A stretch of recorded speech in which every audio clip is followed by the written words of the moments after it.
என் அன்பான சாய் பக்தர்கள் அனைவருக்கும் வணக்கம். மீண்டும் உங்களை சந்திப்பதில் மிகுந்த மகிழ்ச்சி அடைகிறேன்.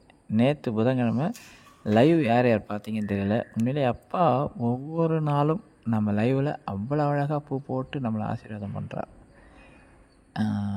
இங்கே வச்சிருந்த பூ சாயிரம் லைவில் அப்பா கண்லேருந்து கீழே விழுந்திருக்கும். அந்த லைவ் உங்களுக்கு பின்னாடி வரும், அந்த வீடியோவில் பார்க்கணுமாங்களா. ஆரத்தி காமிச்சின்னு இருக்கும்போது அவ்வளவு அற்புதமாக அந்த பூ விழுவத்துக்கு சான்ஸே இல்லை. நீங்கள் பார்த்தீங்கன்னா தெரியும், இவ்வளோ இடத்துலேருந்து கீழே விழ அவசியமே இல்லை.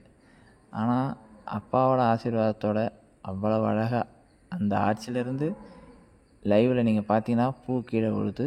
அப்பா இதை மகிழ்ச்சியாக நமக்கு ஆசீர்வாதம் பண்ணி போடுறார். ஒவ்வொரு நாளும் இது நடக்குது. உண்மையிலே அப்பா துவாரகமையில் உயிரோடு இருக்கிறார் என்பதை மீண்டும் நமக்கு உணர்த்தி கொண்டு இருக்கிறார். அந்த லைவ் ஆரத்தியை பாருங்கள், உங்களுடைய பிரார்த்தனை அனுப்பி வைங்க. இன்றைக்கி வியாழக்கிழமை நாம் எல்லாரும் அப்பா கிட்ட பிரார்த்தனை பண்ணுவோம். உங்கள் பிரார்த்தனைகள் அனைத்தும் நிறைவேறும். ஓம் சாய்ராம்.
சாய்ராம் வணக்கம். இப்போ அந்த பூ விழும் அழகை பாருங்களேன். ஓம் சாய்ராம்.